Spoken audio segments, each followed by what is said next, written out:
I've been feeling clickbaity today. The number one question that's hovering in my head now that I'm leaving film school, having made a number of mistakes, which is part of the learning process. What mistakes do you see all the time from either film students or people who you are showing the ropes?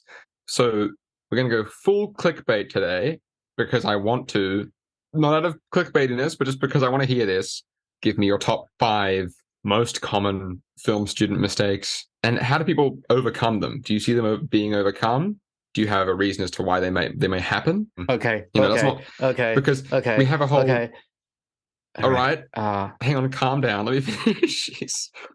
You've been holding this up for a while. I understand, but let's keep it civil because there's a film student right next to you, and I'm very sensitive at this kind of thing. Cynicism alert. Cynicism is a new term I've never heard before. Okay. Well, I guess we coined that then. I suppose so. Put another trademark on that. Anyway, what ups do you see most often? And do we overcome them? And how? And why are they okay? And why should you feel bad for us? At the worst end of the scale, I probably have grave fears for humanity's future. I mean, I've heard of AI art too. I mean, it's a whole deal. Same, yeah. I'm thinking more fundamental than that. I could argue that. I'm wondering where future civil engineers are going to come from. I don't know anyone other than you where if I asked top film student mistakes, I would get the answer, I think that humanity is doomed. We're doomed! Hey, what mistakes do film students make every now and then? The rapture is coming. It's coming. I think up there somewhere has got to be Lefty Loosey, Righty Tighty. How does a screw work? I'm sorry. I just heard a singular knock at my door. I'm not sure if it was a knock at my door, but now I'm worried because last time we chatted, you mentioned that there was a dark figure in my room when I took a bunch of photos, and now whenever I hear a noise while we're recording, I feel like I'm going to be killed on camera. Anyway, yes, I do forget my lefts and rights. It's true. You've seen it happen. In general, a lack of understanding of how we can mechanically put two different pieces of parts together, either permanently or temporary. It's a pretty fundamental problem. Yeah, so you want to counterbalance something to stop it from falling. The counterweight needs to be not on the same side as the weight is going to fall. Okay, to be fair, that level of thing. To be fair, your sample now, space can you is see why I'm worried who are going to build our bridges 20, 30 years from now? But you see, your sample space here is film students, not engineering students. And film students, we're not very good with our hands. No, I don't think we're very tactile people. I guarantee you most film students have spent most of their time inside, which is, I think that's symptomatic of society. Oh, okay. What are your top 10 film student mistakes? Society. Let's be honest here. Do you really honestly think that any future engineering student is spending any less time inside than a future film student? Let's be real. That's true. I don't know any engineering students who don't spend most of the time on the computer. I get your vibe. Okay, all right. Yeah. Now, in terms of schooling, like you're saying, today's film students aren't necessarily very good with their hands. At least I'm not, and I'm obviously all film students. So, but in school, is crafts in some way, shape, or form mandatory? Kind of mandatory for me. I did really well in this one science experiment we did ages ago. If you're worried about bridges, I'll have you know that I won the paddle pop stick bridge competition in primary school because was that engineering or was it aesthetics? Well, it was both, but it held up a car, like a Lego car, went along it, and it stayed up. Okay, yeah. We put some weights on it. I put triangles on it because I knew that triangles were good for bridges. I have the Angry Birds pig game to thank for that particular piece of knowledge.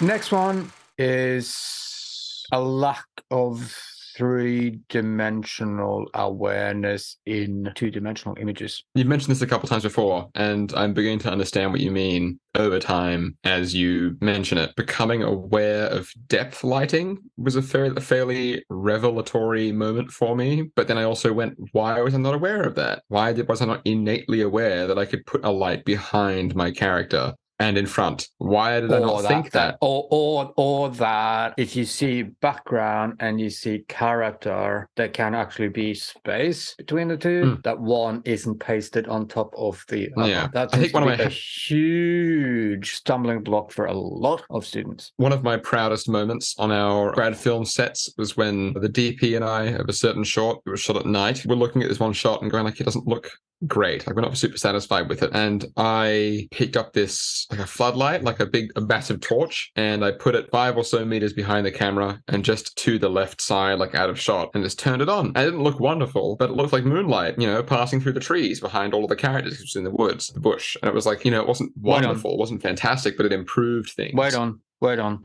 I'm waiting on. Didn't you just say 5 meters behind the camera? Now I'm confused. 5 meters in front of the camera. So behind that was the subject. Behind the subject, yes. Okay, yeah, all right. That was what I meant to say. Sorry, yeah, I completely messed that up. It was not a proud moment for me. Never mind.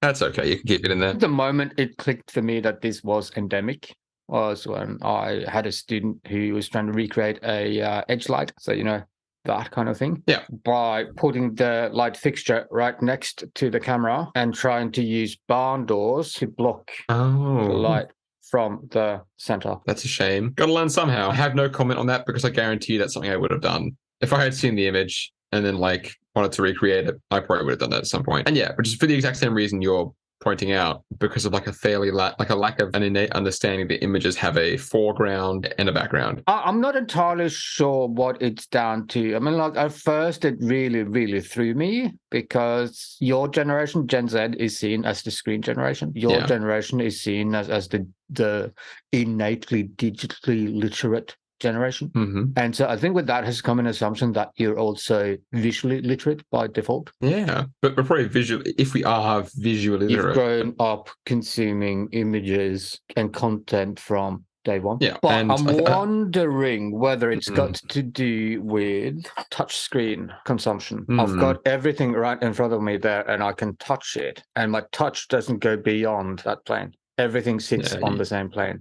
When I tilt my viewing device, everything tilts with it. It still stays on the same plane. I'm wondering, I don't know, but I'm wondering. Maybe. I imagine it would be like whatever the screen plane is, it's like there was a glass pane of glass going through the middle of me here, and nothing could exist behind that, which kind of is... 2 notes on this. Note number 1, you are going to have this either proven or disproven when you start getting students who are members of Generation Alpha, who that's the new generation. That's the Gen Z is no longer the new people. Gen Alpha, the children of millennials, beginning to exist, and there's a stereotype. It is a stereotype, but I think it's true because obviously new generations are inferior to everyone else. There's a stereotype that they're all iPad kids, to a greater extent than Gen Z, from birth. They're being put in front of sensorily stimulating 2D flat screen planes. Jeez.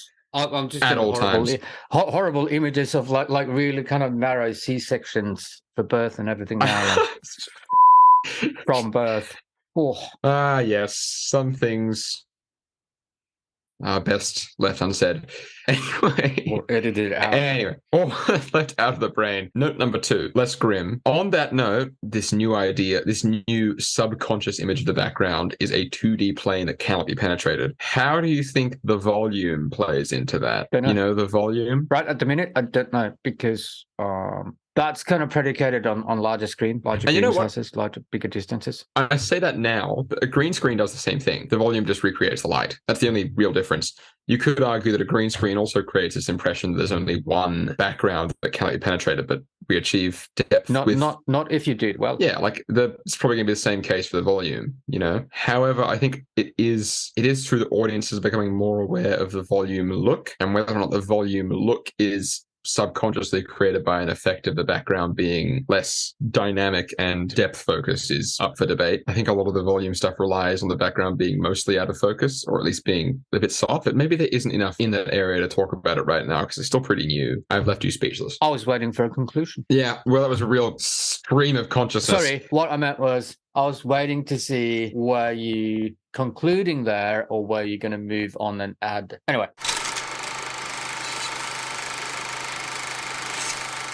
The next one I see, which is extremely prevalent, is the available a natural or bound drama, if that makes sense. As in the notion that a film crew and actors walk into a location, everything happens to be in the right place, lighting, props, set design, location wise, and you film as if it was theater in sequence as it happens, and production time is roughly equal to screen time. I feel like that one's definitely not new, though. That one can't be new. That's a mistake that everyone made at some point in their life, right? That's not a Gen Z exclusive thing, right? Right? I do think that I do feel like previous generations were a bit more aware of A, the amount of crew, B, that you'd be shooting out of sequence. So I think part of what I'm saying there is the amount of preparation, preconception, and effort going into a narrative production. There is a lack of awareness or a judgmental way of saying that. It's fine. It's fine. Gen Z right here. It's okay. Okay, let's go with lack of awareness for now. Or should I say insufficient awareness? Is that even worse? Insufficient almost sounds worse. Yeah. Okay, yeah. There's a bit of a lack of awareness of the amount of preconception, planning, pre-production, and involvement in narrative production. So obviously, factual production is different, news gathering is different, a lot of content production is different. I think some of that is coming from online content production, where a lot of creators are solo operators. I was about to say, I think a lot of that comes from not only the increased availability of what would be considered quality video equipment for most people, but also, content creators are really a big influence in there because they just pump stuff out at all times, normally on their own. That's the big one that I'm seeing, is that that whole thing on their own. However, I think, and I'm allowed to say this because I am Gen Z, so I'm going to say lack of awareness. I think there's a lack of awareness, like the YouTube look, if you know what I mean. It's something that I've kind of rallied against personally whenever I make something.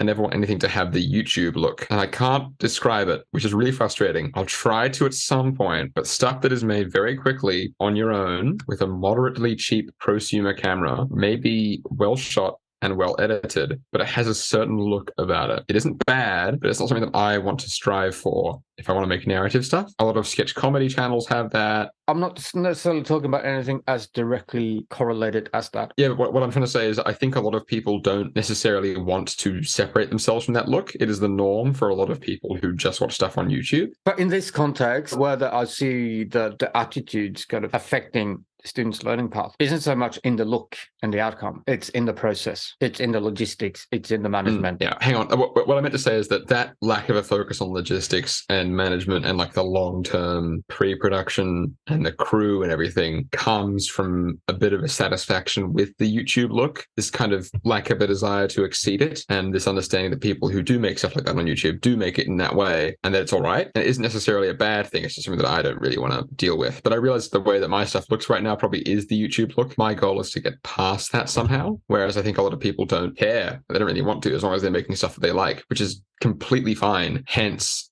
that lack of a focus on all the pre-planning and the size of the crew and all that, because people have seen that they can make stuff that they like with a skeleton crew in a very short period of time, and therefore don't feel compelled to put in all of the work into a narrative thing, if that makes sense. Yes, it does. Excellent. Trying to compute implications, and actually leads me to the next one, which I'm not entirely sure how to put it, but a lack of inter and extrapolation. Okay. How so? And also, what does that mean? Do you know what interpolation and extrapolation are in terms of just general concepts? Well, extrapolation is taking something from something else and like appropriating it, correct? Or at least absorbing something? I'm talking a little bit more mathematically. In that case, no. So, which is the problem with film students these days. Let's say you've got a graph. If you understand the slope of the graph, then you should be able to predict where's the next point going to be. Right. That's extrapolating. Okay. So you're predicting points outside your existing data set. Here's point A, here's point B. The only values you truly know are the ones in between, right? Yeah. But if you understand the vector of your graph, then you can extrapolate, you can estimate a value outside your current data set. Interpolation is when you can find a point in between that you may not already have. So what I'm talking about here is in terms of like when students are giving new pieces of knowledge and concepts, there's an inability to kind of think, well, if I continue X, Y, Z, what's the next step? So let me give you an example. We might go a lighting setup and kind of go a Fresnel, hard shadow, and we're going to go, that's starting to look a little 1960s current affairs show. Let's put some diffusion on that. Let's make that a bit softer. Let's make it a little bit bigger. All right, so let's say we like that. So going from hard light, going to softer light, make it better, right? I used to ask this, but I've stopped. All right, so if a little bit of diffusion made it better, if a little bit bigger source made it better, what could make it even better? Can I try and answer that, or will you just hurt more? Go. A lot of big source, like a larger source, and a lot of diffusion. Yes. Okay. To be fair, I know that after being taught by you for a very long time, so it is something that you focus on a lot, like really big sources and lots of diffusion. So to be fair, just as a general principle. Yeah. If I go from here and I go from there and that made it better, it's going to go to here, make it even better. Right. That ability is just doesn't seem to be there. That or they're just afraid to answer the question. No, they answer. It's just like completely out of context. Oh. So in that diffusion example, go like, move the light further away, put another lens on. I see. Again, all these things I can't really be like, oh, that's terrible, because I absolutely would have said those. I would have said that. I would have made these mistakes.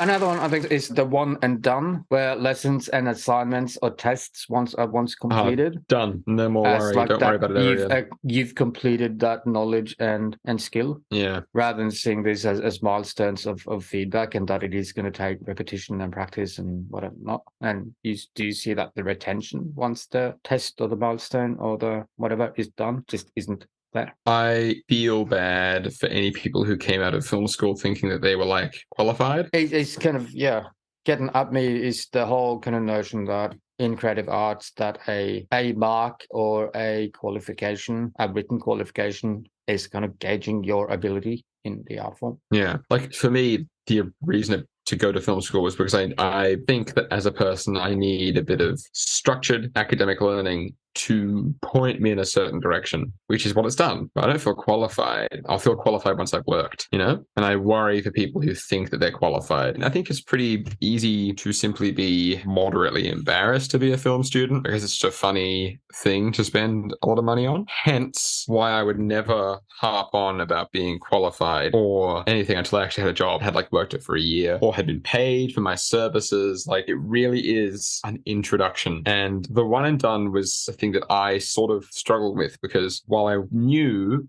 that an assessment wasn't going to give me all the information that I needed, to the point where I was hyper aware of that, I also knew that I had to do more assessments. So that kind of brings about a whole question about the entire, study model for film students overall.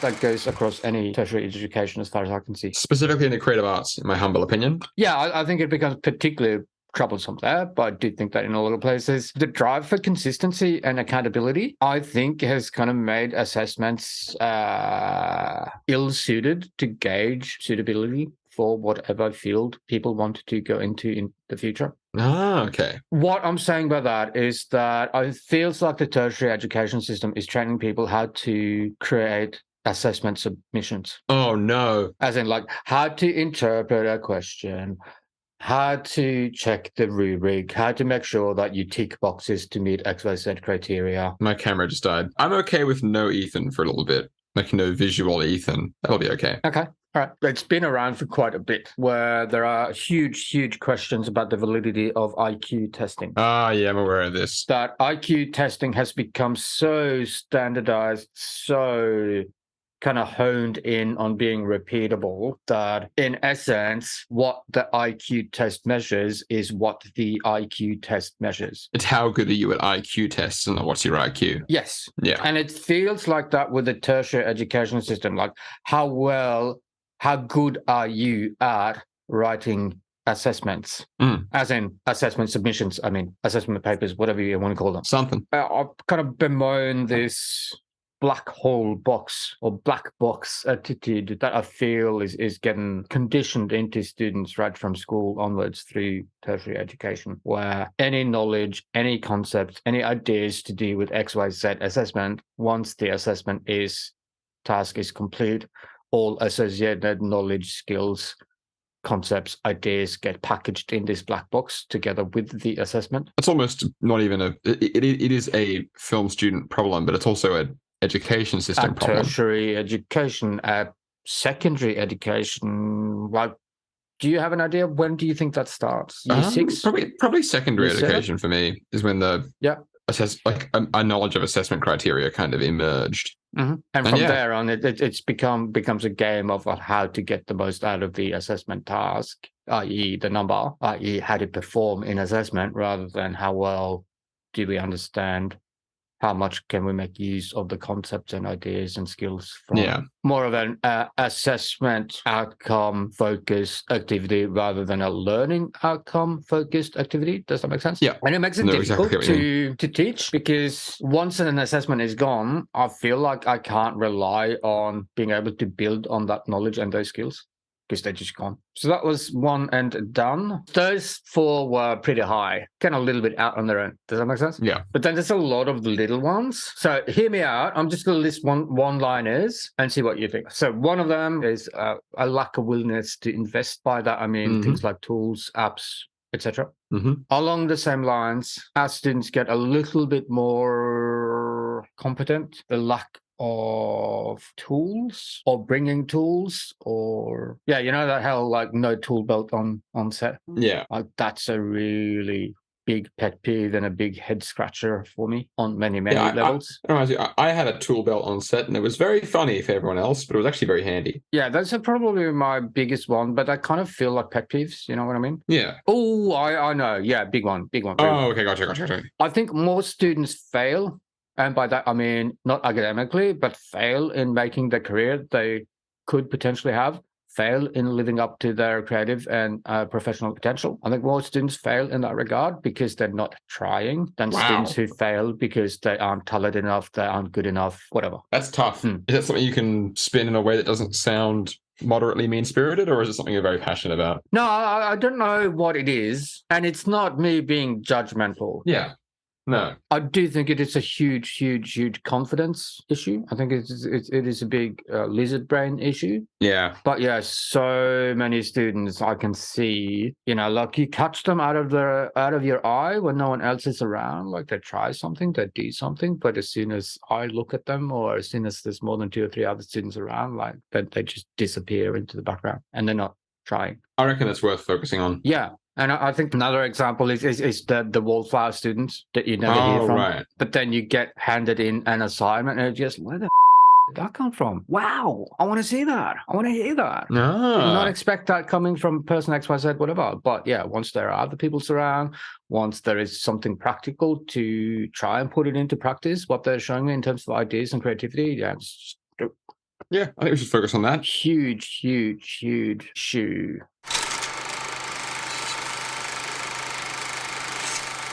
Now, this is also where I'm going to get a bit cynical. I think creative arts teaching institutions, and I don't want to name names, and I don't think that our own is better or worse than any others. Yeah. Whether it's a subconscious, let's go with subconscious. I don't think students are being made well enough aware of the difference between what I think of as professional and enthusiast creativity. And I'm not saying that one is better than the other.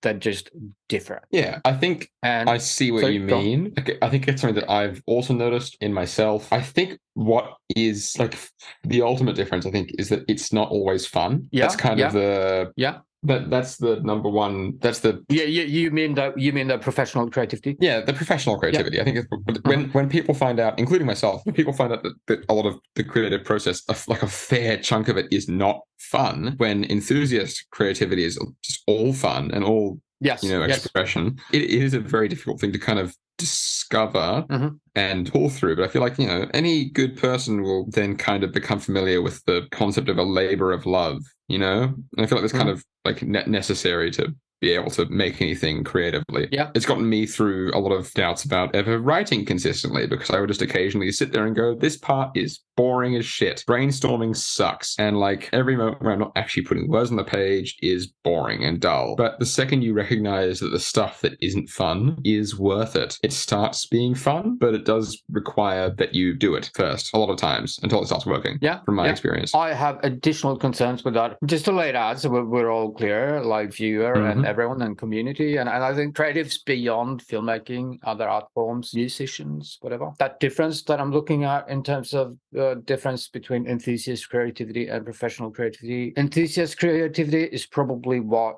the average person would think of as creativity, where we create for the sake of creation. We create for the joy of it. We create for our own benefit. Yeah. Whereas professional creativity is where we have a deliverable. You have a deadline. You're trying to make a living out of it. You need to guarantee a XYZ product, and you need to be able to guarantee delivery, completion of that product at XYZ time and date. Yeah. So you've starting from very different starting points than the pure creativity. Pure creativity, a project may not have an official start date. It may not have an official end date. Very often with enthusiast creativity, we start doing just something random and we go, hey, I like that. Then maybe it sits on the side for a little while and we come back to it and we do something else. We add on to it and go, no, I don't like that. I'm going to remove that. And then they sit for another few weeks, another few days, another few months. And at a certain point, it may be completed or it may never be completed, but we enjoy just making for the sake of making. Yeah. Now, here's where I think there is a certain societal, business, and cognitive dissonance potentially going on. Ooh, I suspect that a lot of marketing for tertiary arts, creative arts education is focused on enthusiast creativity, or that is what a lot of potential students get triggered by, if that makes sense. Yeah. I see a proportion of students who seem to come to tertiary education, creative arts education to find validity for their creativity. I can understand that. And I'm kind of reading between a line. I'm hypothesizing. I'm kind of making up scenarios that may not exist. But the way I picture it, maybe students who have had circumstances, backgrounds where they've never been encouraged to be creative, or they've plain up have had their creativity discouraged. Yeah. So marketing along the lines of find your voice, become a creative, create the art you want, be the artist you always wanted to be. I think to a certain extent are catering to that personality, if that makes sense. Yeah. Which in and of itself, I'm not, I think that is good. Yeah. But I think where the system fails is that on the other side of it, curriculum, outcomes, whatever, is all tailored to the professional creativity, and someone who's just coming to start their enthusiast creative journey aren't necessarily ready to go on the professional creative journey. Yeah. And that's where I think I see a lot of those people failing by not trying, because suddenly they just thought, I'm going to be in a safe environment where I'm not going to be pushed beyond my limits. I'm not going to be put in an uncomfortable situation. I'm not going to be pressured. I'm not going to be judged. I just want to find a voice and expression. But if you're then getting put in a situation where, okay, well, now you have to deliver XYZ in this time frame, and there's a rubric that kind of says, has students delivered professional XYZ, whatever. Like, I don't know about you, but what do you think? Like, how would that read? How would that environment present itself to you if you were just kind of taking the first steps from a background where you've always kind of wanted to be creative, but your circumstances, your background has conspired against you. You've never really felt that you could try. Am I creative? Full stop. Can I be a creative? What do you think? I think, well, luckily for me, as is the case with a lot of things, I've had a pretty astonishingly charmed and like privileged background in that regard. Like no one in my family is a creative, but like no one's really given much of a shit. Like it's always been like, yeah, no, he's just writing his silly little stories in primary school.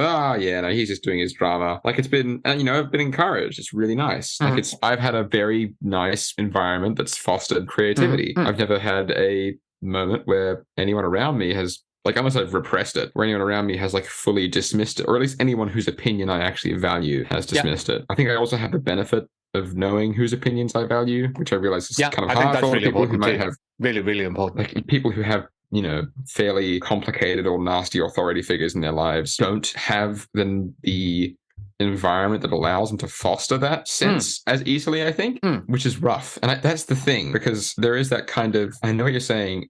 The people who come into a creative arts degree as almost an act of rebellion or finding themselves. Yeah, or finding themselves will probably be pretty shocked when they're told how to be creative correctly. Yeah, but no, I mean professionally. Yeah, but no, I'm even saying I know a lot of people who were pretty up by the general rules and regulations of screenwriting and the structure and the guides. A lot of people I know had problems with that. And a lot of people who I still work with and really, value the opinions of have a wildly different opinion about how writing works than I do. Like this idea that it is simply an innate, soulful experience that cannot be planned for, which I disagree with. And what is that? There's a saying along the lines of that you have to work at receiving the moments of inspiration, the moments of genius. Yeah. So this is a whole different. It is a whole different ballpark. What are the tyranny of the myth of the talent? That's a book title right there, Kim. Get on it. Write that book. Maybe the people who go into the creative arts as a way of finding themselves and making art for themselves as a way of finding their own voice might be better off spiritually, because I know that one of the reasons I think I want to adhere to a certain structure for writing and want my films to look a certain way is because I want the people watching to be impacted by it in a certain way, out of a desire for people to listen to me. Maybe those who are free of that particular desire are doing better, than I am. But we all have a different. I personally wouldn't use those words. I just think it's different. Yeah. But I think it is a matter of I believe that a lot of the students I see who fail from not trying, and by that I mean they fail to try out of fear or anxiety rather than not caring or being lazy or whatever. I think that's a different category. So we're talking about the ones who genuinely want to, who are driven, who are passionate, but for whatever reason stop short of trying because they're too scared of failing, be that consciously or subconsciously or whatever. I believe, and this is where, I'm wondering whether I've kind of been spinning my story so deeply now that I've started believing my own fictional story. I don't know, to be honest. That's a Werner Herzog moment right there. I'm believing that part of it is a lot of students who are coming for the self-discovery, who are coming for the self-validation, for the enthusiast or pure creativity, but then they are actually coming into a degree that is tailored toward professional creativity rather than pure creativity or enthusiast creativity, and they have ended up in a situation where they were not emotionally or mentally prepared. Does that make sense? Yeah, and that's, I think, when you talk about, every now and then you mention a sort of, I think that shocks you a lot about film students, where they sort of lack a lot of the knowledge that you would expect. I think maybe the issue there is that they don't. Those people. Yes. Hang on. Yes. Okay. Thank you. Let me finish. Let me finish. These are dots I should have connected myself. Thanks. Perhaps I think a lot of people, including myself, and this is not a good or bad thing. This is just a general life process thing. Because I've had my I've had the privilege of having my creativity, fostered / nurtured / tolerated. I've sort of learned how to be creative from my own perspective before I went to film school. Whereas those who haven't had it fostered and have it maybe had it resisted are going to film school to learn how to be creative in that area, which is going to slow them down a lot, if that makes sense. Sorry, I just got hugely sidetracked. Sure. Nufterated? Huh? Nufterated. Fostered, tolerated. Yeah. This is another, you didn't know trademark. Everyone deserves to have you've had your creativity nufterated. Everyone deserves to have their creativity nufterated by someone. Makes it sound real deep, doesn't it? Nufterated. The point that you made me connect the dots about that presumed prior knowledge. I'm wondering how much of that is from expecting a more enthusiast creativity, so people who haven't had a background in the arts. Yeah, you think there's an element of that? Definitely. I'm going to learn how to be creative. And I think for me, one thing I'd like to see, I guess this kind of circles back a little bit. If we are going to go with that, if that is going to be more and more prevalent, then I would definitely like to see that 1 week introductory course to just general creativity, ways of expressing things, to see that yes, I can create. It sounds to me, and also a little bit of general arts principles. Maybe in it sounds to something me like a filmmaking degree, a little bit of just practical mechanics, like just like absolute bare level, entry level. Sounds to me like you need to run a week, because you would just be like, okay, here's the first day about creativity and how it works, and then we're going to talk about cultural and media literacy, and then we're going to talk about mechanics, and then we're going to talk about, it's like a red workshop for the mind. Yeah, I'm not sure I'm the right person for that. I think I could come off as a little bit too intense for a beginners. Like completely blank, innocent slate. Not sure I'm the right person for that. Just suck down some helium beforehand. Seems like your top 5 gripes. It sounds like you're kind of running. Actually, first things first, do you have a particular... You're still sort of formulating your own ways of fixing these things and working on them and working on the symptoms, correct? There's not really any definitive answer to all of them. No, I don't, because so much of it I am seeing as endemic to society and where we are in time and place. Yes, I forgot that the world is doomed. Well, so first... okay, if we go by this, then like 50 years from now, we will have no bridges, we will have no schools, we will have no tools, etc., etc., etc. AI will do everything for us in 50 years, and the human race will stop existing. And then the Butlerian Jihad will happen, just like in the popular book series that I will not name. Anyway. Is he doing that? Are you doing the Duna thing? Yeah, there we go. Excellent. So, our top 5 gripes with those stinky little film students, of which I am one of them. It seems that technically. It seems that we have a general lack of hands-on mechanics understanding, which I probably still have. A general struggle with interpolation and extrapolation of information. Mm-hmm. Hang on. A general philosophy. Or extrapolate? That's funny. Interpolate. We kind of have, and you said this is sort of fostered by the tertiary education system overall, but kind of a one and done philosophy of some design. Yeah, the idea that an assessment sort of finishes things off for you in terms of learning. I guess, kind of learning. Yeah, checkbox learning. Yeah. Well, sorry. One. A student put it really, really well. Template-based learning. Template-based learning. I see what you mean. And I remember the last one. So we had no practical, interpolation, extrapolation. The glass background. That's it. So you've seen a general perception of perhaps a lack of innate understanding of the existence of a background and a foreground in an image. I guess screen space being actual space and not just space. Yeah, the screen space kind of existing in the real world, not just on a screen. And then they're actually being a box rather than just a flat plane. And then we got kind of like the enthusiast syndrome, which I think is a real is a thing that kind of most, if not all, film students start with, like the sort of fear of failure as fear of judgment, and sort of the resistance to the idea of creativity as a labor of some design. Probably really want to drive home that point that I do think majority of students who aren't making it to their full potential, they fail because they don't try. They don't fail because they're not good enough. Yeah. Well, what a light-hearted episode we've got right here. It's a uplifting, heartwarming piece of content for every film student. At least it isn't one of those things where you Google like YouTube top 5 film student fails, and it's this guy like frothing at the mouth of the camera as to why film students are like the next scourge on humanity and why they're evil. Got a bit of a sympathetic approach here. So sympathetic, in fact, that my camera is turned off. So the empathy is as high as possible. Yeah, that is a blur disc, not a blur circle. Circle of confusion, question mark. That was a pretty rounded conclusion right there. As in the circle of confusion. A circled confusion. Rounded? A circled conclusion. Circle of conclusion. Rounded confusion. Okay. Yeah, I think we should just stop. Yeah. Okay. Yeah.